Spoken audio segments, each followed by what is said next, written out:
জনগণের রাজনীতি নাকি রাজনীতির জনগণ? রাজনীতির আয়নায় কতটা প্রতিফলন জনগণের, তাদের অবস্থান কোথায়, সেই হিসেবটাই বুঝতে যমুনা টেলিভিশনের রাজনীতির এই পুরো আয়োজনে আপনাদের সঙ্গে আছি আমি আখলাকুস সাফা।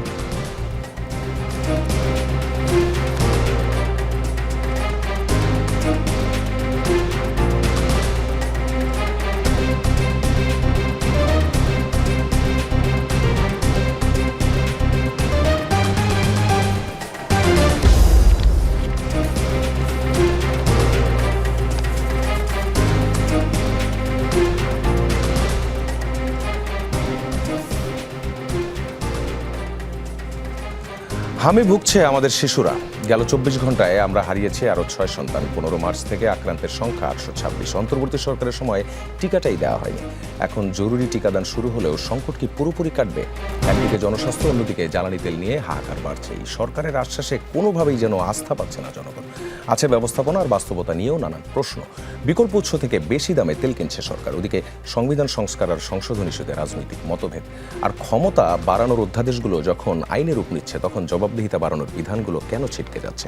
এসব প্রশ্নের উত্তর খুঁজতেই আজকে আমাদের আলোচনা। আমাদের সঙ্গে আছেন আমার হাতের ডান দিক থেকে S M Jahangir Hossain MP, Dhaka 18 আসনের সংসদ সদস্য, সরকার দলীয় যুগ্ম আহ্বায়ক, ঢাকা মহানগর উত্তর বিএনপি। আমাদের সঙ্গে আছেন কাজী মোহাম্মদ মাহবুবুর রহমান, অধ্যাপক, রাষ্ট্রবিজ্ঞান বিভাগ, ঢাকা বিশ্ববিদ্যালয়। আমাদের সঙ্গে আছেন বিরোধী দলের সংসদ সদস্য, ঢাকা 16 আসনের কর্নেল অবসরপ্রাপ্ত আব্দুল বারবেন। আপনাদের তিনজনকেই স্বাগত রাজনীতির এই আয়োজনে। এস এম জাহাঙ্গীরকে দিয়ে শুরু করতে চাই। 30 উপজেলায় জরুরি ভিত্তিতে হামের টিকাদান শুরু হলো। পরিস্থিতি মোকাবেলায় দেশ জুড়ে আর কি করবে সরকার? ইপিআই কর্মকর্তারা বলছেন হাম রুবেলা জাতীয় ক্যাম্পেইনের টিকা ঠিকই হাতে এসেছে, কিন্তু পর্যাপ্ত সিরিঞ্জ আসেনি। দেশব্যাপী ক্যাম্পেইন শুরু করতে 1.5-2 মাস আরও সময় লেগে যাবে। পরিস্থিতি মোকাবেলায় আর কি প্ল্যান আছে? ধন্যবাদ আপনাকে। আপনি জানেন যে আমরা নতুন করে হঠাৎ করে একটি মহামারীর সামনে এসে পড়েছি। আমরা বিগত দিনে অর্থাৎ এরকম 2020 সনে আমরা যখন দেখেছি যে করোনা আমাদের সামনে এসেছে, আমরা এরকম হাহাকারের মধ্যে পড়েছিলাম। তখন করোনা সবার জন্য এসেছিল, অর্থাৎ বাচ্চা থেকে শুরু করে বৃদ্ধ মানুষ থেকে। এবং করোনার কিন্তু একটি বৈশিষ্ট্য ছিল, করোনা বৃদ্ধদেরকে বেশি আক্রান্ত করতো, যেটা আমরা দেখেছি বা শুনেছি। যদিও আমি ডাক্তার না, বাট আমি সেভাবে শুনেছি। তো এইবার যেটা হলো, হঠাৎ করে আমরা হামের প্রাদুর্ভাব দেখতে পেলাম, এবং হামের কারণে দেশের বিভিন্ন জায়গায় বিভিন্ন রকমভাবে আমাদের বাচ্চারা আক্রান্ত হচ্ছে, এবং আমাদের কয়েকজন বাচ্চা মারাও গিয়েছে ইতিমধ্যে। এবং সবচেয়ে বেশি হয়েছে বরগুনা, তারপরে দ্বিতীয় হলো পাবনা, তৃতীয় হলো চাঁদপুর। এই সমস্ত জায়গাগুলো গত পরশুদিন থেকে আমরা যখন আমাদের মাননীয় প্রধানমন্ত্রী জনাব তারেক রহমান সাহেব এগুলো নিয়ে কথা বলেছেন, এবং স্বাস্থ্যমন্ত্রীর সাথে আমরা নিজেরা মিটিং করে সেখানে এই হাম তো আমাদের ছোটোবেলা আমারও হয়েছে, আপনারও হয়েছে, সকলের হয়েছে, কিন্তু এইভাবে প্রাণঘাতী হিসাবে কখনো আবির্ভাব হয় নাই। কিন্তু যেহেতু আমাদের একটি নতুন সংস্করণ, এখন এটা কি কারণে হয়েছে বা কেন হচ্ছে এরকম, বাচ্চারা কেন মারা যাচ্ছে, আগে তো এরকম মারা যায়নি। আমরা দেখেছি যে আমরা মা দাদারা নানিরা যখন আমাদের হাম হয়েছে, ঘরের ভিতরে কিছু নিম পাতা এনে রেখেছে, হয়তো 1-2 দিন পরে এটা আস্তে আস্তে কমে গিয়েছে, কিন্তু মৃত্যু হার খুবই কম ছিল। কিন্তু এইবার কেন এই মৃত্যু হারটা বাড়তেছে সেটা আমাদের জানা নেই। পাশাপাশি দেখা গেলো এটা নিয়ে এখন আমাদের পরীক্ষা নিরীক্ষা করলে আমরা হয়তো বুঝতে পারবো, আমাদের ডাক্তার, আমাদের বিশেষজ্ঞ যারা আছে, তারা যদি এগুলো নিয়ে চিন্তা ভাবনা করতেছেন ইতিমধ্যে, তখন হয়তো আমরা বুঝতে পারবো যে কারণ মৃত্যু হারটা কেন বাড়তেছে। কারণ এটা তো নতুন না, হামটা তো নতুন না, আমরা জন্ম থেকে শুনেছি, দেখেছি, এবং সেভাবে আমরা চলে এসেছি। তো যাই হোক, সরকার খুব সিরিয়াসলি ব্যাপারটা কনসার্নে নিয়েছে, এবং আমি দেখেছি যে আমাদের মাননীয় প্রধানমন্ত্রী জনাব তারেক রহমান স্বাস্থ্যমন্ত্রীকে সাথে সাথে ডেকেছেন। সংসদেও কথা হয়েছে এটা নিয়ে। সংসদে কিন্তু আমাদের কিছু এমপি মহোদয় তারা বলেছেন যে আমরা এখন লোকাল যে হসপিটালগুলো আছে, আমরা যারা যে এলাকায় আছি সেই এলাকায় যদি আমরা সেই লোকাল হসপিটালগুলো খেয়াল করি, তখন হয়তো আমাদের যে চিকিৎসকরা আছেন তারা হয়তো আর একটু সিরিয়াস থাকবেন, তারা হয়তো এখানে অ্যাটেনশনটা বেশি দিবেন, তাহলে হয়তো আমাদের ঝুঁকির হার, মৃত্যুর হার কমতে পারে। আমরা সবাই সেই কথা বলেছি, এবং আমাদের মাননীয় প্রধানমন্ত্রী সেটাই বলেছেন যে আপনারা যার এলাকায় যে হসপিটালগুলো আছে সেগুলো খোঁজখবর রাখেন, খোঁজখবর রেখে যেখানে যা প্রয়োজন দ্রুত ভিত্তিতে সেটা ব্যবস্থা নেন। তাই আমরা সেভাবে কাজ করে যাচ্ছি। এখন ধরেন আমাদের সচেতনতা বৃদ্ধি করে আমি মনে করি না যে হামকে ঠেকানো যাবে, কিন্তু হাম এটা নির্দিষ্ট কিছু ঔষধ আছে, বা কোন ওষুধটা খেলে কিভাবে দ্রুত, এটা যা আমরা ছোটোবেলা টিকে দিয়েছি, আমরা সেই বিসিজি টিকা আমরা কোন সময় দিয়েছি, সে 1978 সালে আমরা বিসিজি টিকা দিয়েছি, আমরা দেখেছি। এখন যে টিকার করোনার সময় আমি বারবার করোনার কথা আসতেছি, কারণ করোনা মহামারীটা আমাদের অনেক কিছু শিখিয়ে গিয়েছে। করোনার সময় আমরা দেখেছি যে বিভিন্ন দেশ, বিভিন্ন অক্সফোর্ড থেকে শুরু করে সবাই তখন করোনার টিকা বের করার জন্য ব্যস্ত হয়ে গিয়েছিলেন। আমার বাংলাদেশে হয়তো সেই সক্ষমতা আমাদের নেই, কিন্তু সেই সক্ষমতা না থাকলেও আমাদের যতটুকু সক্ষমতা আছে আমরা চেষ্টা করে যাচ্ছি, সরকার চেষ্টা করে যাচ্ছে, আমরা চেষ্টা করে যাব। এবং যারা আচ্ছা জাহাঙ্গীর হোসেন, আমি একটু স্পেসিফিক করি, সেটা হচ্ছে এই ধরনের বেলায় যদি আমরা বলি প্রিকশন অ্যান্ড হচ্ছে প্রিভেনশন। প্রিকশনের যে জায়গাটা, সেই জায়গাটাতে আসে টিকার প্রশ্ন, আর প্রিভেনশনের যে জায়গাটা সেটা হচ্ছে আপনি এখন কিভাবে ম্যানেজমেন্ট করছেন। এখন আমি টিকার প্রশ্নে যদি যাই, সেই জায়গা থেকে আপনি বলতে পারেন যেমন ইন্টারিম গভর্নমেন্ট ওই টিকাটাই কিনে নেই, এবং সেটার ক্ষেত্রে নতুন আরও সোর্সিং তারা করতে গিয়েছিল, এবং সেই সব কিছু মিলে টিকাটা আর কেনা হয় নাই, প্রিভেনশনটা হয় নাই। এবার আসেন প্রিকশনটা হয় নাই, এবার আসেন প্রিভেনশনে যেমন রাজশাহী মেডিকেল থেকে আমরা যেটা দেখলাম সেটা হচ্ছে ভেন্টিলেশনটাই ছিল না। অর্থাৎ এমন যে কিছু হতে পারে, আমাদের স্বাস্থ্য ব্যবস্থার জিনিসটা মাথায় কাজ করেনি। এখন গভর্নমেন্ট অনেক ইনিশিয়েটিভ নিচ্ছে, ভেন্টিলেশন চালু করা, এটা সেটা। আর এটা এমন না যে এটা টিকা নেই, এটার ওষুধ নেই, সব কিছু আছে, দরকার শুধু ব্যবস্থাপনাটা। সেই ব্যবস্থাপনায় আপনারা এখন কোন কোন জায়গায় বেশি নজর দিচ্ছেন? দেখুন, এখন একটা ব্যাপার হলো কি, কিছু ব্যাপার আসলে মানে আমরা উদরপিণ্ড বুদুর ঘাড়ে আমরা ফালানোর চেষ্টা করি। হয়তো আমি এখন কথাগুলো বললে সেরকমই মনে হবে। এই দেখেন, এই যে আপনি বললেন যে ইন্টারিম গভর্নমেন্টে সেগুলো করেনি, পাশাপাশি এর পূর্বে যে গভর্নমেন্ট ছিল, যে ফেসিবাদের গভর্নমেন্ট ছিল, তারা স্বাস্থ্যখাত, আমি তো অ্যাকচুয়ালি আমার তো ধারণা ছিল না ব্যক্তিগতভাবে যে স্বাস্থ্যখাত নিয়ে কী দুর্নীতিটা হয়েছে। কিন্তু আমি যখন আমরা যখন নিজেরা সেই মিটিংটা করেছি স্বাস্থ্যমন্ত্রী সহ, আমরা যখন আমাদের যে প্রধানমন্ত্রীর নেতৃত্বে আমরা যখন একটা মিটিং করেছি সংসদের পূর্বে, কি বলে সংসদ চলার পূর্বে, তখন আমি এটা দেখেছি যেই ধরনের ইয়াগুলো আসতেছিল আর কি, ইনফরমেশনগুলো আসতেছিল, সেই ইনফরমেশনগুলো অনেক ভয়ঙ্কর। তো সেই ভয়ঙ্কর স্বাস্থ্য ব্যবস্থায় নিয়ে যে হেলাফেলা করা হয়েছে এবং স্বাস্থ্য ব্যবস্থা থেকে যে দুর্নীতিটা হয়েছে, এই দুর্নীতি যদি না করতো তাহলে আপনি যেটা ভেন্টিলেশন আপনি দেখেন, আমি যে ঢাকা মেডিকেলে গত পরশু দিন আমার বোন একজন অসুস্থ, আমি সেখানে গিয়েছি, আমি সেখানে গিয়ে দেখলাম সেখানে অনেকগুলো আইসিইউ আছে, কিন্তু আইসিইউ টেবিল কিন্তু আমি মনে করি ডাক্তারে আমাকে বললো, আমি স্পেসিফিক বলবো না, যে এখানে অর্ধেকও কাজ করতেছে না। তো এখন ব্যাপার হলো যে সেই সময় থেকে শুরু করে এই স্বাস্থ্য খাতটাকে একদম শেষ করে দেওয়া হয়েছে, যেটা মানুষের জীবন রক্ষাকারী যেই জায়গাটা, সেই জায়গাটা নিয়ে আমরা এতটাই উদাসীন ছিলাম। আমরা চেষ্টা করেছি, মানে আমরা বলতে তৎকালীন গভর্নমেন্ট চেষ্টা করেছে কোন খাতে কত বেশি দুর্নীতি করা যায়, সেই খাতটাকে তারা বেছে নিয়েছে। তার মানে এখানে কে মরলো কে বাঁচলো তাদের ব্যাপার সেটা ছিল না, তাদের ব্যাপার ছিল যে দুর্নীতি করে অর্থ বিদেশে পাচার করা। এখন যাই হোক, যেটা হয়েছে, এখন তো আমরা মাত্র 17 ফেব্রুয়ারি আমাদের এই সরকারের বয়স মাত্র কয়দিন, মাত্র 47 দিন 48 দিন। এই 47 দিন 48 দিন সরকারের বয়সে কিন্তু আমরা ইচ্ছা করলে আমরা সব কিছু করতে পারি না। তবে আমাদের চেষ্টা আছে, আমাদের হয়তো সামর্থ্য কম, কিন্তু আমাদের চেষ্টা আছে, আমরা সেই চেষ্টা দিয়ে আমরা কাজ করেছি। যে জায়গায় আছে, যে অবস্থায়, মন্ত্রী বলেন, এমপি বলেন, আমাদের সাধারণ নেতাকর্মীরা বলেন, প্রধানমন্ত্রী বলেন, সবাই এটা নিয়ে কনসার্ন আছে, এবং আমরা চেষ্টা করছি যাতে আমরা এটা প্রিভেন্ট করতে পারি এবং যতটুকু সম্ভব আমরা লাইফটাকে সেভ করতে পারি, সেভাবেই আমাদের। এবার যদি ব্যবস্থাপনার প্রশ্ন আসি, এবারও আরেকটা দেখা দিয়েছে, সেটা হচ্ছে টিকা এসেছে কিন্তু পর্যাপ্ত সিরিঞ্জ আসে নাই। এগুলো ম্যানেজ করা যাবে কিভাবে?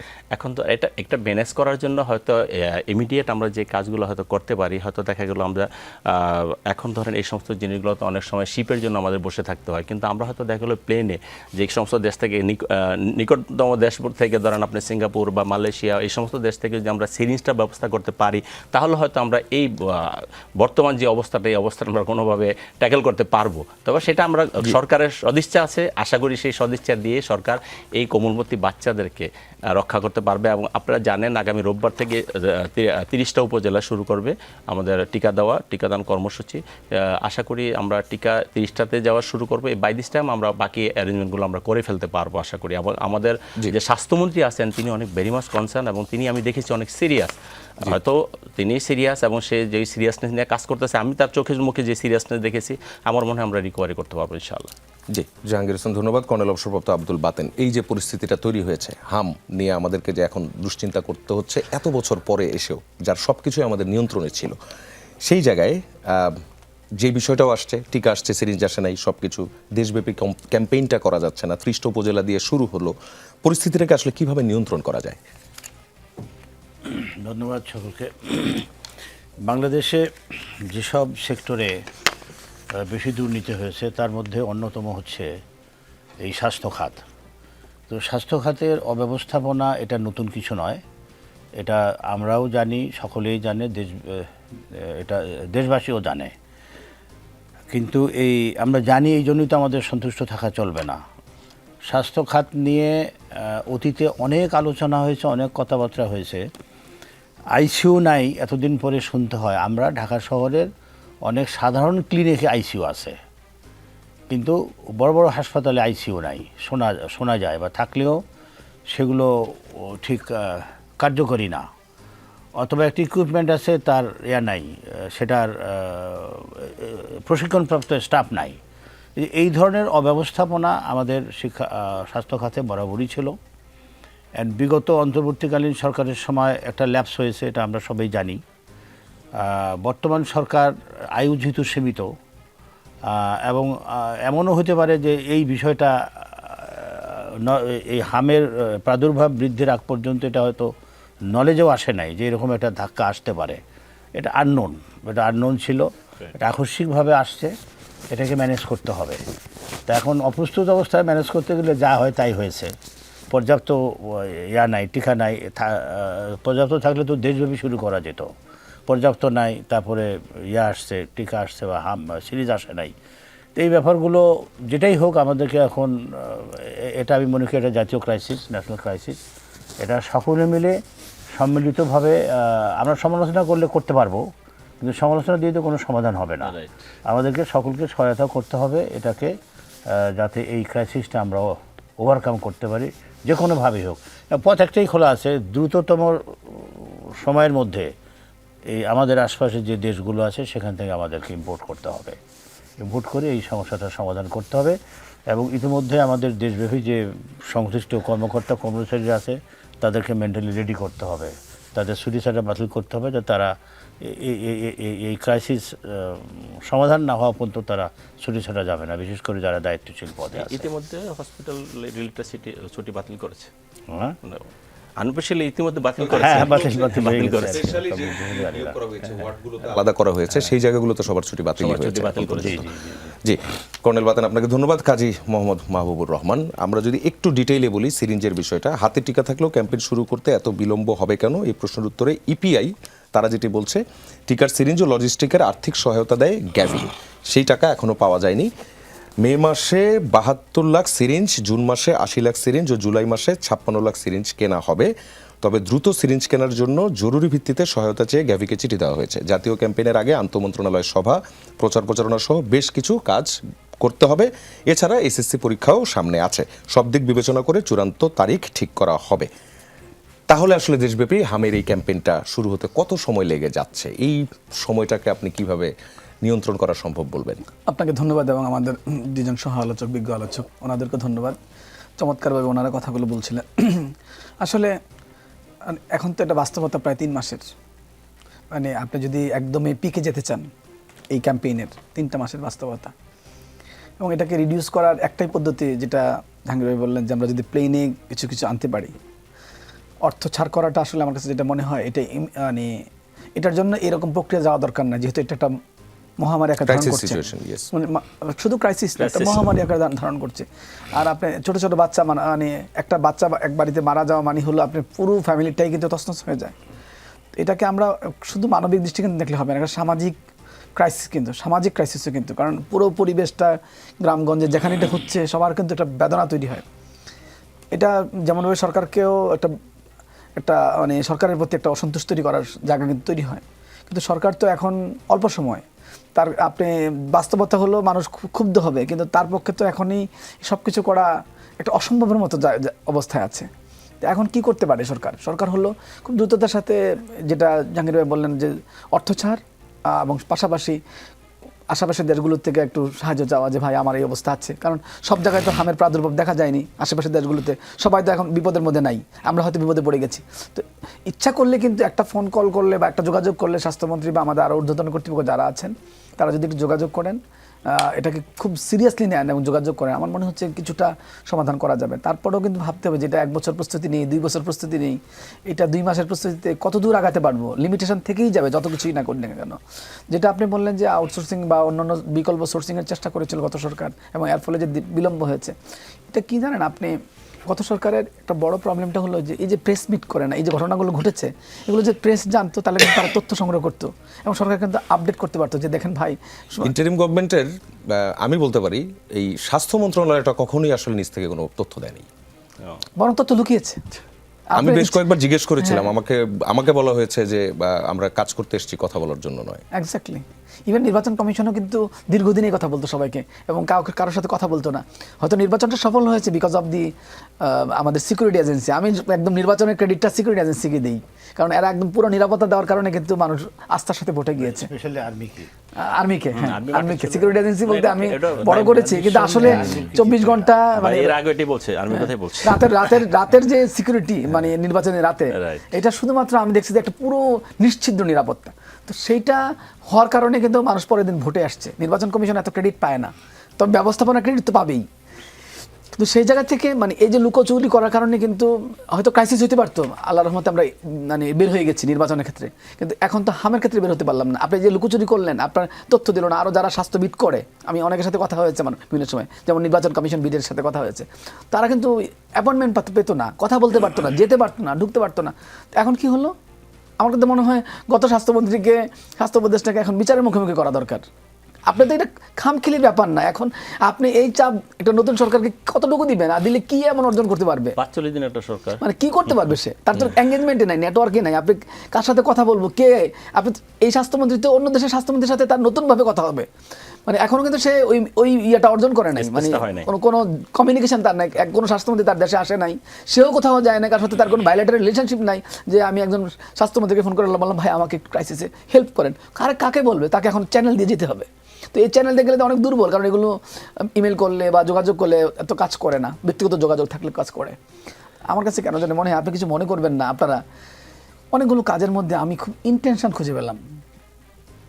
আমার কাছে কেন জানি মনে হচ্ছে আচ্ছা গত সরকারের মধ্যে কি এমন কিছু লোক ছিল যারা মানে একটা স্বাভাবিক প্রক্রিয়াকে ক্রাইসিসের মধ্যে ফেলে দিতে চায়। এটা বিবেচনা করার প্রয়োজন আছে আমার। আজকে কেন জানি এটা মনে হচ্ছে সাবোটেজ মনে হচ্ছে। মানে সব কিছুর মধ্যে আপনি দেখেন, এখন কিন্তু আপনি আর 2 দিন পরে মশা নিয়েও ভাববেন। আমি জানি না ওনাদের কতটা প্রস্তুতি আছে। আমার কাছে কেন জানি মনে হয় আগে যে পরিমাণ যেতটুকু আমার ইউনিভার্সিটি ক্যাম্পাসে যে পরিমাণ, এই তো বৃষ্টি শুরু হয়ে যাবে, তারপরেই তো ব্রিডিং আপনি তখন দেখবেন এক ধরনের ব্যাপক ডেঙ্গু হচ্ছে। এখন কি সরকার মশার এমন হতে পারে কিনা আমি জানি না, মশার নাই, ওই যে স্প্রে করার ম্যাটেরিয়ালস, ওষুধ মেলাথিয়ন, এটা আনা হয়নি। তো এখন যদি এরকম গেল, এই যে এগুলো কিন্তু আপনি ইমিডিয়েটলি সলভ করার কোনো জায়গা নাই, মানে সুযোগে নাই। এটা তো আমাদের লার্জ স্কেলে করতে হয়। আমার কাছে সব কিছু মিলিয়ে আর কি মানে আপনি সংস্কার ইস্যুতে আমার কাছে মনে হচ্ছে যে একদমই স্পষ্ট করে আজকে মনে হলো যে আমি যেখানে ঐক্যমত্য আছে, আমাদের একটা ঐক্যমত্য আছে, তো একটা অংশ তো ছিলাম, সেই জায়গাটাতে আর একটু বাড়াতে গেলে একটু আলাপ করে বাড়াতাম। ধরেন আপনি সংস্কার ইস্যুতে ওনারা 3টা দলের প্রধানের সাথে একটু কথা বলতেন যে ভাই আচ্ছা আমরা সংস্কার ইস্যুতে একটু পরে একটা শব্দ বলে দিচ্ছি যে এই যে প্রত্যেকটা ইস্যুতে দেখা যাচ্ছে কি উনি আমরা মনে হচ্ছে যে ঐক্যমত্য বা আমরা মনে হচ্ছে প্রস্তুতি ঘাপলা রেখে যাচ্ছি কিনা, ঘাটতি রেখে গেলাম কিনা গত সরকারের, এটা ভাবা দরকার আছে। এবং এটার এই ইম্প্যাক্টটা কিন্তু যখন আমি হামের ক্ষেত্রে হয় তখন তো আমি মেনে নিতেই পারি না। আচ্ছা এই পর্যায়ে আপনাকে আরেকটা প্রশ্নের দিকে যাই, সেটা হচ্ছে আজকে আমরা আমাদের টপিক যেটা দিয়েছি কার পাপে হলেম পাপি। সো হামের ব্যাপারটাও যেরকম হলো ঠিক একই রকমভাবে আমাদের জ্বালানি ক্রাইসিসটাও আমরা কিছুই করিনি, কিন্তু এখন আমাদেরকে ভুগতে হচ্ছে। ব্যবস্থাপনা নিয়ে বেশ কিছু অভিযোগ ছিল, এর আগেও একটি প্রোগ্রামে আপনার সঙ্গে এই বিষয়ে আমার আলোচনা হয়েছে। ব্যবস্থাপনায় কি কোনো পরিবর্তন এসছে, ইতিবাচক কোনো কিছু দেখতে পাচ্ছেন কিনা, অথবা গভর্নমেন্ট কেন এতবার বলার পরও মানুষ আশ্বস্ত হতে পারছে না? এটার একটা অন্য কারণ, আমরা সবসময় আপনি দেখবেন আমাদের মানে 54 বছরের ইতিহাসেই আমরা অনেক সময় সরকারি জায়গা থেকে সঠিক তথ্য দিই না, সঠিক কথা বলি না। মানুষ সবসময় মনে করে যে সরকার বোধহয় আমাকে আশ্বস্ত করছে, আসলে এটা বোধহয় সঠিক না, সরকারের আসলে এই অবস্থাটা নাই। তো সেই ভয়টা আমাদের মধ্যে থেকে যায়, কারণ আমরা অনেকবারই ভয়টা আশঙ্কাটাই কার্যকর হয়েছে। তো এখন যদি বর্তমান সরকারের প্রস্তুতি থাকেও এবং কথাটা যদি সত্য বলে থাকো, অতীত অভিজ্ঞতার কারণে আমরা অধিকাংশ লোককে এটাকে এইভাবে না নিয়ে মনে করি আসলে বোধহয় তেল নাই। দেখেন আজকে কত প্রায় 1-1.5 মাস হয়ে গেছে, তারপর তেল কিন্তু ক্রাইসিস হয় নাই বা তেল বেশি বিক্রি হচ্ছে আগের তুলনায়, তাতেও কিন্তু লাইন ছোট হচ্ছে না। তেল বিক্রি হচ্ছে বেশি পাম্পগুলোতে, কিন্তু লাইন বড় হচ্ছে। এটা অর্থ কি, মানে আমি বেশি তেল নিচ্ছি। তো বেশি তেল কেন নিচ্ছি? আমার এটাকে বলে প্যানিক বাইং, মানে আপনি মানে ক্রয় করার ক্ষেত্রে একটা প্যানিক তৈরি হচ্ছে আপনার মধ্যে। এটা আশ্বস্ত করার ক্ষেত্রে এত তাড়াতাড়ি হবে না। এইটা যদি আমরা এই ক্রাইসিসটা যদি ওভারকাম করতে পারি এবং সরকার যদি আসলেই পুরো সময়টাতে দেখাতে পারে যে না আসলে তেলের সংকট হচ্ছে না, তাহলে কিন্তু ভবিষ্যতে যখন এই সরকার আবার কথা বলবে তখন অনেকে বিশ্বাস করবে যে হবে না। জি, ধন্যবাদ আপনাকে কর্নেল আব্দুল বাতেন। আপনার কি মনে হয় কি করলে মানুষ আশ্বস্ত হবে? না, এই যে জ্বালানি সংকটের যে বিষয়টা, এটা নিয়ে প্রথম যখন রেশনিং করা হলো এই সময় কিন্তু একটু প্যানিকটা ছড়িয়ে পড়লো। মানুষ মনে করলো যেহেতু রেশনিং করতেছে তার মানে সংকট ঈদের আগে হ্যাঁ, ওই সংকট তো ওই অবস্থায় আছে, বরং বলা চলে এখন আরও অ্যাগ্রাভেট করতেছে। তো তখনই শুরু হলো সংকটটা, মানুষ প্যানিক বাইং, যেটা উনি বললেন যে প্যানিক বাইং করা শুরু করলো। তো এই প্যানিক বাইংয়ের ইস্যুটা এতদিন ধরে থাকার কথা নয়। ইতিমধ্যে সরকারের পক্ষ থেকে সংসদে জ্বালানি মন্ত্রী মহোদয় একাধিকবার মাননীয় সদস্যদের প্রশ্নের উত্তরে একাধিকবার তিনি এই ইস্যুটাকে অ্যাড্রেস করার চেষ্টা করেছেন, বিভিন্ন পরিসংখ্যান দিয়েছেন এবং তিনি বলেছেন যে কোনো সংকট নাই। আমরা পত্রপত্রিকা টেলিভিশনেও দেখেছি যে হরমুজ প্রণালীতে আমাদের এই বাংলাদেশি যে জ্বালানিবাহী জাহাজ, এটা আসতে কোনো বাধা নাই। এবং এমন শুনলাম যে চট্টগ্রাম বন্দরে এতটা জাহাজ ভিড়তেছে, এতটা জাহাজ আসতেছে। সব কিছু সত্ত্বেও কেন জানি মানুষের মধ্যে আস্থা পাওয়া যাচ্ছে না। আস্থা পেলে 3 ঘন্টা 4 ঘন্টা লাইনে দাঁড়িয়ে থাকে, বিশেষ করে যারা মোটরসাইকেল চালিয়ে যারা অফিস আদালত করে এবং যারা জীবিকা উপার্জন করে মোটরসাইকেলের মাধ্যমে, এই শ্রেণীটা কিন্তু খুবই কষ্টের মধ্যে আছে। তো এটা এখন কি বললে কি করলে আশ্বস্ত হবে মানুষ, এটা তো বলা কঠিন। একটা বিষয়ে আশ্বস্ত হবে, যদি সরকারের যথেষ্ট মজুদ থেকে থাকে তাহলে আগে তারা তেলের যে কোটা দিত বিভিন্ন পাম্পগুলোতে, যদি কোটাটা একটু বাড়িয়ে দিতে পারে যে ঠিক আছে মানুষ প্যানিক বাইং করছে, তাই ঠিক আছে একটু করুক, মানে সবার ট্যাঙ্কিটা পুরা থাকার পর এক সময় তো মানুষ বসবে। এছাড়া তো আমি কোনো সমাধান দেখি না।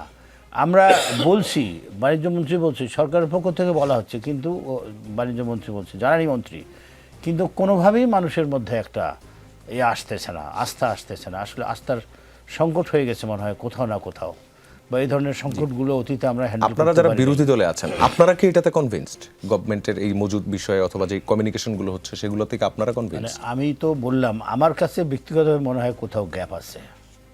কিরকম হতে পারে? সরকার যে স্টকের কথা বলতেছে বা সংকট নাই, এই কথাটার মধ্যে একটু গ্যাপ আছে আমার মনে হয়। আমার হাতে কোনো তথ্য নাই, কারণ সরকার কিন্তু প্যানিক বাইং করতেছে। সরকার বিভিন্ন দেশ থেকে জরুরি ভিত্তিতে বেশ কিছু জ্বালানি ক্রয় করার অর্ডার দিয়েছে, আমরা গতকাল বিশেষ করে টিভির খবর দেখেছি। তারপরে মানে আর তো কোনো কারণ খুঁজে পাওয়া যায় না যে যদি মজুদ থেকে থাকে পর্যাপ্ত, একটু বাড়িয়ে দিতে পারতো পেট্রোল পাম্পগুলোতে। এখন পেট্রোল পাম্পগুলোকে যথার্থ আসতেছে কিনা, কিছুগুলো পাম্প কিন্তু বন্ধ হয়ে গেছে, মানে বন্ধ, কেউ বলে বন্ধ রাখতেছে, বন্ধ হয়ে গেছে। আসলে আমাদের পক্ষে বোঝা মুশকিল যে কোনটা ঠিকই। তবে সকলকে ধৈর্য ধরা উচিত, সব মানুষের ধৈর্য ধরা উচিত। এটা এক ধরনের জাতীয় ক্রাইসিস, আমি মনে করি সকলকে মিলে এই ক্রাইসিসটা মোকাবেলা করা উচিত, শুধু সরকারের উপর দোষ চাপানো উচিত না। ইলিগাল সেলটাও হচ্ছে মানে প্রচুর, সেটাও আপনি কিভাবে আটকাবেন? মানে মোটরসাইকেলের কিছু কিছু যাত্রীর খুবই নিড, এটা নো ডাউন, অফিসে যেতে পারছে না। আবার এটা একটা মানে অনেক নিউজে এটা উঠে আসছে যে একটা বড় অংশই আবার তেল কিনে রাস্তায় বিক্রি করছে, আরেক বাড়িতে বিক্রি করছে। আপনি উবারের কথাও শুনলেন যে উবার না চালিয়ে সে তেল বিক্রি করছে। এইগুলো তো সরকারের পক্ষে মানে কত, মানে বাতের ভাইয়ের কথা বলছি, কত টন মানে কত লিটার ব্যারেল তেল দিবেন আপনি পাম্পের মধ্যে, যে কখন এটা নিট পূরণ হবে? এটা যদি আপনি নিজের মধ্যে আশ্বাস তৈরি না করতে পারেন, এই কারণে এক্ষেত্রে সরকার একটা ব্রিফ দিতে পারে যে আমাদের পর্যাপ্ত মজুদ আছে, আমরা এই লেভেলে আছি, রাস্তা এইরকম আছে, অন দ্য ওয়েতে এরকম আছে, আপনারা আশ্বস্ত হন, প্লিজ এভাবে মানে নিয়েন না এবং আপনারা বেশি টাকা খরচ করেন না, যে 100 টাকার তেল 250 টাকা কিনতে যেন না। যদি এটা বলা যায়, আমার মনে হয় কিছুটা একটা ব্রিফ দরকার আছে সরকারের পক্ষ থেকে। জি, ধন্যবাদ আপনাকে। এস এম জাহাঙ্গীর, আমরা কি শুরু করবো নাকি একটা বিরতি নিয়ে আসবো? এটা আপনার ব্যাপার। জি, আমরা তাহলে আপনার দিয়ে শুরু করি। এই যে আপনি শুনলেন, বক্তব্যটা শুনলেন, আসলে গভর্নমেন্টের কোথায় আসলে সমস্যাটা হচ্ছে, যেন কমিউনিকেশনের গ্যাপটা কোথায় মানুষের সঙ্গে? গভর্নমেন্টের কোনো গ্যাপ আছে বলে আমি মনে করি না, কারণ দেখেন গভর্নমেন্ট কিন্তু বলতেছে তেল পর্যাপ্ত আছে এবং গভর্নমেন্ট কিন্তু তেল দিচ্ছে, প্রতিটা পাম্পে তেল দিচ্ছে। ধরেন কিছু কিছু পাম্প নিজেরাই তারা একটা ক্রাইসিস সৃষ্টি করার চেষ্টা করতেছে। কিছুদিন আগে আপনি দেখেছেন চাঁপাইনবাবগঞ্জে একটা পাম্পে তেল থাকার পরও তারা বন্ধ করে দিয়েছে, পরবর্তীতে আইনশৃঙ্খলা রক্ষাকারী বাহিনী গিয়ে দেখেছে যে সেখানে তেল আছে, আবার তেল দিয়েছে। আমি জাস্ট রুমে বসে কথা বলতেছিলাম ভাইয়ের সাথে যে আমরা দেখেছি আমরা একটা মার্কেট থেকে একটা ডাটা নিয়েছি, সেই ডাটা আমরা দেখেছি সেদিন আমরা আমাদের সংসদীয় মিটিংয়ে আমাদের মন্ত্রীর সাথে আমরা কথা বলেছি এবং আমাদের মন্ত্রী মিটিংই বলেছে আমাদের মিটিংয়ে যে যেই পাম্পগুলো আগে 30,000 লিটার তেল সেল করতো তারা এখন 45,000 লিটার তেল সেল করতেছে। এই তেলটা তো সাপ্লাই তো পাচ্ছে, যদি সাপ্লাই না পায় তাহলে 45,000 লিটার তেল কোথায় পেলো, মানে কিভাবে তারা সেল করলো। তিনি কয়েকটা, যেমন আসাদ গেট আপনার একটা বড় পাম্প, তারপর ট্রাস্ট একটা বড় পাম্প, উত্তরায় কিছু পাম্প আছে এরকম বড়, এই বড় পাম্পগুলোর রেকর্ড নিয়ে কিন্তু তিনি বলেছে যে গত মার্চ মাসে তারা কত লিটার তেল সেল করেছে। হিসাব নিয়ে দেখা গেছে যে ফেব্রুয়ারি মাসে যদি তারা 30,000 লিটার তেল সেল করে, মার্চ মাসে তারা 45,000 লিটার তেল সেল করেছে এরকম। এখন আমরা দেখতে পাই কি, বিশেষ করে দেখেন ঢাকা শহরে এত মোটরসাইকেল কোথা থেকে আসলো। আমরা দেখেছি ভাই যে কথাটা বললো যথার্থ, যে একটা উবার চালক সে উবার না চালিয়ে সে একবার কোনোভাবে কষ্ট করে 1-2 ঘন্টা বসে সে তেল নিচ্ছে, তেল নেওয়ার পরে সেই তেলটা আবার সে ব্যাকে বিক্রি করছে, বিক্রি করে আবার সে তেল নেওয়ার জন্য বসে থাকে, অর্থাৎ সে কষ্ট করতেছে না, ওখানে লাইন ধরে বসে আছে, তেল নিয়ে তেল বিক্রি করতেছে। মোটরসাইকেলগুলো যেভাবে তেল নিয়ে যাচ্ছে, এই তেল সবচেয়ে ইজি পাচার করার জন্য, ধরেন একটা মোটরসাইকেলে 10 লিটার তেল নেয়, ও তো 10 মিনিটে গিয়ে তেলটা আবার করে রিফিল করার জন্য চলে আসতে পারে, ও সেটা অন্য জায়গায় রেখে চলে আসতে পারে। এইভাবে কিন্তু হচ্ছে না যে তা না। সেদিন এয়ারপোর্টে হঠাৎ করে 50-60 জন বাইকার ওরা বলল যে তেল নাই কী হয়েছে, পরে আইনশৃঙ্খলা রক্ষাকারী বাহিনী গেল। এটা একটা সংঘবদ্ধ গ্রুপ, আমি বলতেছি না কে কোন পার্টি করে বা কী করে সেটা বলতে, একটা সংঘবদ্ধ গ্রুপ, এটা কেউ না কেউ তাদেরকে ইনফ্লুয়েন্স করে এই কাজগুলো হয়তো করাচ্ছে, সেই কারণে হয়তো ফেসিবাদের সেই লোকজন হতে পারে। তো এইভাবে কিন্তু এই বাইকারদেরকে দিয়ে বেশি সমস্যা ক্রিয়েট করা হচ্ছে এবং আমরা যেটা দেখেছি।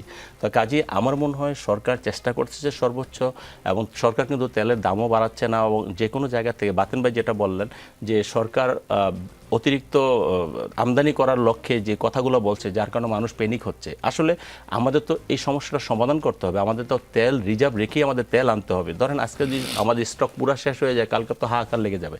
আমরা চেষ্টা করতেছি আমাদের আমদানি খরচ যতই বাড়ুক আমরা সেটা যাতে সামাল দিতে পারি, সেই জন্য আমরা এইভাবে রেশনিং করে তেলটা দিচ্ছি এবং আমরা আশেপাশের দেশ থেকে আনার চেষ্টা করছি, এবং আমরা সেইভাবে যাতে এই জ্বালানির কারণে একবারে কোনো কিছু বন্ধ না যায় সেটা চেষ্টা করতেছি। তবে আমাদের খেয়ালও রাখতে হবে যে মধ্যপ্রাচ্যে যে যুদ্ধ চলছে, সেই যুদ্ধের কারণে আমাদের সমস্যা সৃষ্টি হচ্ছে। ধরেন আমাদের দেশে দেখেন, আমরা যে চাকরি করতে গিয়েছে সেবাটা লাশ হয়ে ফিরতেছে। আমরা ডেইলি, আমি লোকাল এমপি হিসাবে যখন মন্ত্রীরা যান সেখানে আমরা ডেইলি মধ্যপ্রাচ্যে যে লাশ আসতেছে তাদেরকে আমরা রিসিভ করতেছি।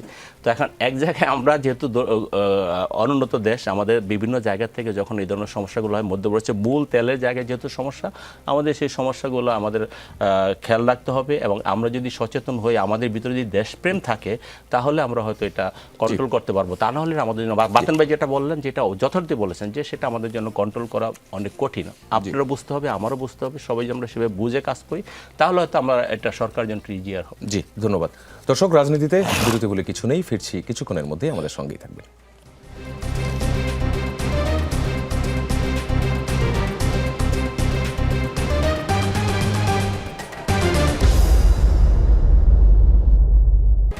দর্শক, আবারও স্বাগত। ফিরে এলাম রাজনীতির আলোচনায়। সরাসরি রাজনৈতিক আলোচনাতেই চলে যাই। কর্নেল আব্দুল বাতেন, সংস্কার ইস্যুতে রাজপথে বিরোধী দল বিক্ষোভ শুরু করেছে। রাজপথে আইনমন্ত্রী বলেছেন জুলাই সনদ নিজেই স্বতন্ত্র, সক্রিয় ও কার্যকর।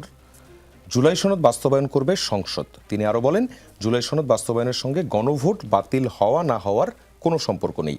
এই বক্তব্যে ভুল কোথায়? এই বক্তব্যটা উনি কিসের বিবেচনায় দিয়েছেন আমি ঠিক বুঝতে পারতেছি না। জুলাই সনদ স্বতন্ত্র, সক্রিয় ও নিজে কার্যকর, এটা যদি হয় তাহলে আমাদের এই যে অধ্যাদেশগুলো কেন এতে আনতে হলো, মানে সংবিধানে সংসদে আনতে হলো? এটা তো মানে এমনি এমনি কার্যকর হবে না। জুলাই সনদ কি এমনি এমনি স্বতন্ত্র সক্রিয়ভাবে কার্যকর হবে? এটা মনে হয় আমি ঠিক বুঝিনি উনি কোন দৃষ্টিকোণ থেকে বলতেছেন। বিরোধী দল যে কারণে মাঠে গেছে সেটা কিন্তু খুব সুস্পষ্টভাবে বিরোধী দলের নেতা বলেছে। এখানে সংসদে যেটা কথা হয়েছে সেটা হলো, জাহাঙ্গীর ভাই ছিলেন, সংবিধান সংশোধন আর একটা হচ্ছে সংবিধান সংস্কার। আদেশ যেটা নিয়ে সরকারি দলের আপত্তি, সেটা হলো যে সংবিধান এই জুলাই সনদ বাস্তবায়ন, সংবিধান সংস্কার ব্র্যাকেটে সংবিধান সংস্কার আদেশ, এটা নিয়ে যে আপত্তিটা, এটা হলো সংস্কার প্রসঙ্গে। তো এটা নিয়ে কথা হয়েছে এবং আইনমন্ত্রী প্রপোজ করেছেন, আইনমন্ত্রী ঠিক নয়, এটা মনে হয় স্বরাষ্ট্রমন্ত্রী প্রপোজ করেছিলেন যে ঠিক আছে সংসদে এটা আলাপ আলোচনার জন্য আমরা সংসদীয় একটা বিশেষ কমিটি করতে পারি, সংবিধান সংশোধন বিশেষ কমিটি। এটার বিপরীতে ডাক্তার শফিকুর রহমান একটা প্রস্তাব দিয়েছিলেন যে ঠিক আছে, যেহেতু আদেশটা হলো সংস্কার প্রসঙ্গে এবং সংস্কার বিষয় নিয়ে আলোচনা করা হচ্ছে, একটা বিশেষ কমিটি হইতে পারে, সেটা হবে সংবিধান সংস্কার সংক্রান্ত সংসদীয় বিশেষ কমিটি। এবং সেখানে তিনি একটা আবেদন রেখেছিলেন যে আলোচনাটা ভারসাম্যপূর্ণ হওয়ার সুবিধার্থে যদি সরকার ও বিরোধী দল থেকে সমান সংখ্যক সদস্য এখানে থাকার সুযোগ দেওয়া হয়, তার আলোচনাটা হবে। তো ওনার পরে আবার সংসদে বক্তব্য দিয়েছেন আমাদের আইনমন্ত্রী। উনি আইনমন্ত্রীর প্রস্তাব দেওয়ার সময়, বক্তব্য দেওয়ার সময় উনি বলেছেন যে বিরোধী দলীয় নেতা স্বরাষ্ট্রমন্ত্রীর প্রস্তাবটা মেনে নিয়েছে, এই ধরনের কথা তিনি বলেছিলেন। ওই দিন তো আর কথা বলার সুযোগ হয় নাই। পরের দিন উনি আবার উঠে দাঁড়িয়ে পয়েন্ট অফ অর্ডারে দাঁড়িয়ে তিনি কথা বলেছেন এবং বলেছেন যে এটা ওনার প্রস্তাব ছিল সংবিধান সংস্কার প্রসঙ্গে, সংস্কার বিষয়ক কমিটি, আর স্বরাষ্ট্রমন্ত্রীর প্রস্তাব ছিল সংবিধান সংশোধন সংক্রান্ত। এখন যেহেতু জনগণের আকাঙ্ক্ষা ছিল যে যাতে ভবিষ্যতে এই দেশে আর কখনো ফেসিবাদী শাসন না আসে এবং ফেসিবাদী শাসনের আসার যে বিভিন্ন কারণগুলো সেটা নিহিত আছে আমাদের এই ৭২ সংবিধানের মধ্যে, এবং সংশোধনের মাধ্যমে এই সবগুলো কারণ সংশোধন করা সম্ভব নয়। এই জন্য একটা আমূল সংস্কার বা ব্যাপক সংস্কারের প্রয়োজন ছিল। তো এইটাই ছিল প্রস্তাবনা। এই প্রস্তাবনাটা যেহেতু সংসদে গৃহীত হলো না এবং এটা ছিল জন আকাঙ্ক্ষা যে সংবিধানের সংস্কার হবে, ব্যাপক সংস্কার হবে, যেটা জাতীয় ঐকমত্য কমিশনের মাধ্যমে উপস্থাপন করা হয়েছিল। যদিও সংবিধান সংস্কার বিষয়ক যে ধারাগুলো ছিল সেগুলোতে বিএনপির নোট অফ ডিসেন্ট ছিল, কিন্তু গণভোট যখন হয়েছে তখন কিন্তু ওই নোট অফ ডিসেন্ট ছাড়াই গণভোট হয়েছে, যেভাবে উপস্থাপিত হয়েছিল গণভোট হয়েছে। তার মানে এগুলো গণভোটের মাধ্যমে পাশ হয়ে আসছে, জনগণের ৭০% জনগণের রায় নিয়ে আসছে। এই বিষয়টা যেহেতু সংসদে উপেক্ষিত হচ্ছে, তো এটা জনগণের আকাঙ্ক্ষাটা ভুলণ্ঠিত হচ্ছে, এই জন্য জনগণের কাছে যে বিষয়টা জানানো হচ্ছে। এখন অনেকে বলতে পারেন যে তিনি তো সংবাদ সম্মেলনের মাধ্যমে জানাতে পারতেন, তিনি সংবাদ সম্মেলনে জানিয়েছেন। মানুষের কাছে যাওয়া, একটা প্রতিবাদ সভা করা, বাইতুল মোকাররমের উত্তর গেট হোক বা দক্ষিণ গেট হোক, এখানে যাওয়াটা হচ্ছে একটা মাধ্যম।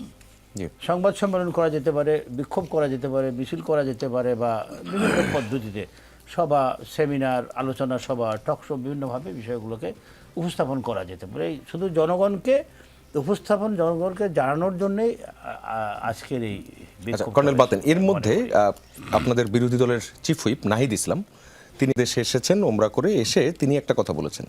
তিনি বলেছেন যে ইন্টারিম গভর্নমেন্টের প্রধান উপদেষ্টা ডক্টর ইউনূস সহ উপদেষ্টারা তারাও যাতে এই ইস্যুতে মাঠে নেমে আসে। আপনার কি মনে হচ্ছে তারা এখন এই বিষয়ে সোচ্চার হবে? আর আমার মনে হয় না। কিছু কিছু উপদেষ্টা দু একজন আমি সোশ্যাল মিডিয়ায় দেখেছি এই বিষয়গুলো নিয়ে কথা বলতে, কিন্তু সকলেই যে আসবে মাঠে এটা তো আমি মনে করি না। কিসের ভিত্তিতে? হয়তো তার প্রাক্তন কলিগ, সেই আশায় তিনি হয়তো এই ধরনের আহ্বান জানিয়েছেন, বাট আমার মনে হয় না এটা আসবে। আচ্ছা, আহ্বান সারা দেবে। এস এম জাহাঙ্গীর হোসেন, এই বিরোধী দল তো রাজপথে নেমে গেল, অন্তর্বর্তী সরকারের আপনার যেটা বলছিলাম নাহিদ ইসলামের বক্তব্য, সরকার আসলে এই আন্দোলনটাকে কিভাবে ডিল করবে? দেখেন, আমরা তো বারবার যেটা বলছি, জুলাই সনদ যেটা, সেটা আমরা বাস্তবায়ন করব। এটা কিন্তু আমাদের প্রধানমন্ত্রী থেকে শুরু করে সবাই বলেছে, আমাদের আইনমন্ত্রী বলেছে এবং স্বরাষ্ট্রমন্ত্রী বলেছেন যে আমরা জুলাই সনদ অক্ষর অক্ষর বাস্তবায়ন করব। কিন্তু এখানে ব্যাপারটা আসছে যে সংশোধন বা সংস্কার, দুইটা ব্যাপার নিয়ে কথা আসতেছে। যে সংস্কার তো আমরা করতেই পারি, সংস্কার সেটা আমরা করব, কিন্তু সংশোধনের ব্যাপারে এটা যেটা আমাদের বারবার যেটা আমরা যে 84টা আমরা আইটেমে যে ইয়া করছি জুলাই সনদের সাথে কথা বলেছি, এখানে আমরা নোট অফ ডিসেন্ট দিয়েছি। পাশাপাশি সংশোধনের ব্যাপারে বিএনপি বা আমরা বলতেছি যে সেখানে কিন্তু ওই যখন আমরা জুলাই সনদের সিগনেচার করে তখন কিন্তু এটা ছিল না। এটা পরবর্তীতে সরকার ইন্টেনশনালি সরকার গণভোটের সময় এটা দিয়ে দিয়েছে। এটা কিন্তু বিএনপি প্রথম থেকে বলে আসছে, যদি আমি ভুল না করে থাকি। তো যেহেতু আমরা যে আইটেমটার সম্বন্ধে আমাদের কোনো ধারণা ছিল না বা আমরা সেটা জানি না, আমরা ওটা বাদ রেখে কিন্তু আমরা সেখানে সিগনেচার করেছি এবং ভাইরা সিগনেচার করেছে এবং কিন্তু এনসিপি কিন্তু অনেক পরে সিগনেচার করেছে, এটা তো আপনারা জানেন। তো যার কারণে আমরা যেটা সম্বন্ধে যেটা আমরা আগে না জেনে আমরা তো একটা জিনিস নিয়ে করতে পারি, আমরা জিনিস নিয়ে আমরা সংসদে আলোচনা করব, সেটা আমরা যখন শপথ নিই 17 তারিখে ওনারা বলেছিল যে আমরা 2টা জায়গায় শপথ নিব, কিন্তু 2টা জায়গায় শপথ নেওয়া তখনই সাংবিধানিক কোনো ভিত্তি ছিল না। আমাদের স্বরাষ্ট্রমন্ত্রী তখন বারবার বলেছে যে হ্যাঁ এটা নিয়ে আমরা সংসদে আলোচনা করব, আলোচনা করার পরে যদি মনে হয় যে আমরা এটা আগে সংশোধনে করে আমরা সংবিধানে অন্তর্ভুক্ত করব, তারপর দরকার হলে আমরা শপথ নিব। আমরা কিন্তু সেই একই কথায় আছি এবং আমরা কিন্তু সেটা নিয়ে আলোচনা করছি।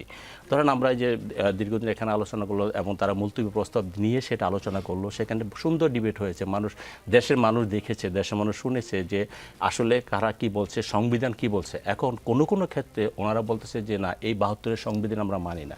তো যে 72-এর সংবিধান যদি আমরা না মানি, সে সংবিধানটা আমরা ফলো না করি, তাহলে তো এখানে তো আমাদের অনেক কিছু থেকে আমাদের সে দূরে থাকতে হয়। ধরেন এই যে এখানে রাষ্ট্রপতির আন্ডারে তো আমরা অনেকেই শপথ নিয়েছি। আজকে যারা এটার বিরুদ্ধে কথা বলছে তারাও তো রাষ্ট্রপতির কাছে শপথ নিয়েছে। তো এখন রাষ্ট্রপতির কাছে শপথ নিয়েছে সংবিধান অনুযায়ী, সে সংবিধানে ছিল বলেই সেটা শপথ নিয়েছে। এবং সেই দিন যে রাষ্ট্রপতি ভাষণ দিলেন, সেই ভাষণের সময় কিন্তু তারা সেখানে ছিলেন না, তারা কিন্তু চলে গেছেন। কিন্তু পরবর্তীতে তারা আবার নোটিশ দিয়েছেন যে রাষ্ট্রপতি ভাষণের উপরে 50 ঘন্টা আলোচনার জন্য। তো আমার বক্তব্য হলো এগুলো সংসদে আলোচনা করে যদি সমাধান করা যায় তাহলে আমরা কেন যাব। আর বিরোধী দল থেকে একটা কথাও বলা হয়েছে যে মুলতবি প্রস্তাবের যে 2 ঘন্টার আলোচনা, সেটার মধ্যে এই আলোচনাগুলো এসছে, 3 জন এমপি তারা এই কথাগুলো বলছিলেন। সেটি হচ্ছে আদেশ অধ্যাদেশের এই যে ফারাকটা অথবা লিগ্যাল যে ডিবেটটা, এই ডিবেটটা থাকার পরেও ভোটের আগে কেন আপনারা তাহলে ভোটের জয়যুক্ত করার জন্য আপনারা ক্যাম্পেইন করেছিলেন? হ্যাঁ, ভোটের পক্ষে আমরা জয়যুক্ত করেছি। ভোটে তখনও তো আমরা যে তখন যে ব্যালটে ভোটে কি থাকবে সেটা আমরা জানতাম না হয়তো, বা আমরা তো জুলাই সনদে যেটা আছে আমরা তো সেটা এখনও বাস্তবায়ন করতে চাই, পুরোপুরি বাস্তবায়ন করতে চাই। আমাদের যে জায়গাগুলো নোট অফ ডিসেন্ট আছে এটা তো আমরা আগেই বলেছি, সেই সমঝোতা তো আমরা গিয়েছি একটা সুন্দর পরিবেশের জন্য, সুন্দরভাবে সেটা পরিপূর্ণ করার জন্য এখনও আমরা করতে চাই। এবং ওইখানে কিন্তু প্রতিটা জায়গায় একটা কথা লেখা আছে যে প্রতিটা রাজনৈতিক দল যারা নির্বাচনে বিজয়ী হবে তাদের ম্যানিফেস্টো অনুযায়ী তারা কাজ করবে এবং ম্যানিফেস্টো অনুযায়ী তারা দেশ পরিচালনা করবে। এই কারণে কিন্তু মানুষ ভোট দিতে এসেছে। এখন ধরেন আমি কথাটা এইভাবে বলাটা ঠিক না, তারপর আমি বলছি, ধরেন মানুষ কিন্তু জনগণ কিন্তু ভোট দিয়েছে, জনগণ সেখানে যেটা আমাদের হানা ভোট ছিল সেখানে ভোট দিয়েছে একভাবে, আর একটা রাজনৈতিক দলকে রাষ্ট্র পরিচালনার জন্য ভোট দিয়েছে তার ম্যানিফেস্টো দেখে, তাই না? তো যার ইশতেহার দেখে, তো সেই ইশতেহার দেখে আমাদের ভোট দিয়েছে। আমাদের জনগণের স্বার্থ রক্ষা এটা আমাদের দায়িত্ব। এবং এই যে জুলাই আগস্টে যারা নিহত হয়েছে, আহত হয়েছে, শুধু জুলাই আগস্ট না, গত 17 বছরে যারা আহত হয়েছে, নিহত হয়েছে, যারা নির্যাতনের শিকার হয়েছে, প্রতিটি মানুষকে আমাদের ধারণ করতে হবে। এবং সেই ধারণ করা থেকে কিন্তু আমরা বারবার বলেছি যে আমরা জুলাই সনদ বাস্তবায়ন করব। এখন যদি ধরেন আমরা সংসদে বারবার এটা আমরা একবার না একাধিকবার এটা আমরা আলোচনা করতে পারি, আমরা শুধু 2 ঘন্টার আলোচনা করে শেষ করব না, যদি মনে হয় আমরা আবার আলোচনা করব। তা আমি মনে করি রাজপথে একটা সরকারের এখন যে অবস্থা, এই অবস্থায় রাজপথে না থেকে যদি আমরা সংসদে তার আলোচনা করার সুযোগ পাচ্ছে, এবং এই যে 2 ঘন্টা আলোচনা হলো, এই 2 ঘন্টা কিন্তু আপনি দেখেছেন মাননীয় স্পিকার আমাদেরকে কিন্তু বিরোধী দলের সময়টা বেশি দিয়েছেন, বা বাতেন ভাই সেখানে ছিলেন, আমাদেরকে কিন্তু সময় কম দিয়েছেন। এবং স্পিকার কিন্তু আগেই বলেছেন যে এই আলোচনা আমার বিরোধী দলকে সময় বেশি দেব। তো যাই হোক, সব কিছুর সমাধানের উৎস হওয়া উচিত সংসদ, এটি আমি মনে করি। যদি এটাই হয় তাহলে যে আমাদের গণতান্ত্রিক ধারায় ফিরেছি, সেই গণতান্ত্রিক ধারাটা আমরা দীর্ঘদিন টেনে নিয়ে যেতে পারবো, এটি বাস্তবতা। কাজী মোহাম্মদ মাহবুবুর রহমান, একক ব্যক্তি দিয়ে দেশ পরিচালনা করবে বলে গণভোট চায় না বিএনপি, আবারও ফ্যাসিবাদ কায়েম করতে চাইলে বিএনপিকেও ফ্যাসিবাদের পরিণতি ভোগ করার হুঁশিয়ারি দেওয়া হয়েছে 11 দলের বিক্ষোভ কর্মসূচি থেকে।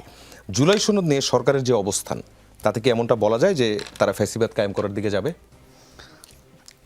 আপনাকে আবার ধন্যবাদ। জুলাই সনদটা মাধ্যমে জুলাই সনদের যে অবস্থা আছে, এই অবস্থা বাস্তবায়ন না করলে ফেসিবাদ হবে। আমি তো আপনি দেখেন, জুলাই সনদ যদি বলেন, আমার কাছে মনে হচ্ছে এখনও বোধহয় জুলাই সনদ সবার কাছে ক্লিয়ার না। জুলাই সনদ যদি বলেন, এই সনদ বাস্তবায়নের ক্ষেত্রে বিএনপির কোনো আপত্তি নেই। বিএনপি তো আপত্তি করতেছে গণভোটের প্রশ্নের সাথে জুলাই সনদের যে বৈপরীত্য সেই জায়গাতে। যারা জুলাই সনদ এবং গণভোটটাকে এক করতেছে তারা একটা ভুলের মধ্যে আছে। কারণ জুলাই সনদে ঐক্যমত্য ভিত্তিতে সবাই স্বাক্ষর করেছে মালিক মিয়াতে।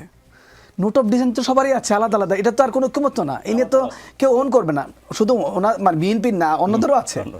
তাহলে তো সে কেউ কারোরটা অন করবে না, মানে কারোর 5টা, কারোর 10টা, কারোর একটাও যদি থাকে ওনারা অন করবে না। সুতরাং জুলাই সনদ বাস্তবায়নে আমি দেখি না রাজনৈতিক দলগুলোর মধ্যে কোনো দ্বিমত আছে। বিএনপি বলেন, জামাত বলেন, এনসিপি বলেন, আদার্স বলেন, কারোর মধ্যে কোনো দ্বিমত নেই। দ্বিমত আছে গণভোট বাস্তবায়নের ব্যাপারে। কিভাবে? গণভোটের প্রশ্নগুলো জুলাই সনদের মতো করে হয় নাই। তো এই যে জুলাই সনদের সাথে গণভোটের যে বৈপরীত্য, এটা তৈরি করেছে তো ঐক্যমত্য কমিশন। এখন এই নিয়ে তো ফার্দার আলাপ আলোচনা ছাড়া আপনি এই গ্যাপ পূরণ করবেন কিভাবে? আর এইটা গ্যাপ পূরণ করার জন্য এক্ষুনি সব করে ফেলতে হবে, না করলে ফেসিবাদ হয়ে যাবে, এটা খুবই লিনিয়ার কথা। আমি আপনাকে কথা বলে একটা জিনিস দেখেন, সাধারণ ব্যাপার হলো যেটা আমরা সবাই এটা বলতেছি, এই ব্যাপারে কিন্তু আমাদের দ্বিমত নাই। অধ্যাদেশ, সংসদ, গণভোট, এটা স্বাভাবিক ছিল। এখন কি হয়েছে? অধ্যাদেশ, গণভোট এবং সংসদ। আচ্ছা, আপনি আমার একটা প্রশ্নের উত্তর দেন, সবসময় আপনি প্রশ্ন করেন। এবার দেখেন তো, সংসদ যদি প্রয়োজন না হতো তাহলে এই অধ্যাদেশগুলো অটোমেটিকলি পাশ করে ফেললে হতো না, মানে অটোমেটিক কার্যকর।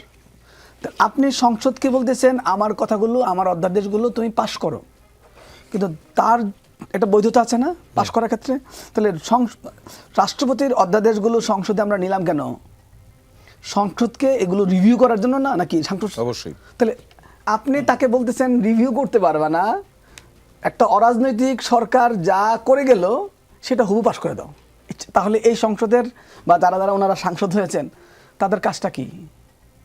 দ্বিতীয়ত হলো, এই অরাজনৈতিক সরকারটা প্রথম 2024 সালে প্রতি 9 দিন একটা করে অধ্যাদেশ জারি করেছে।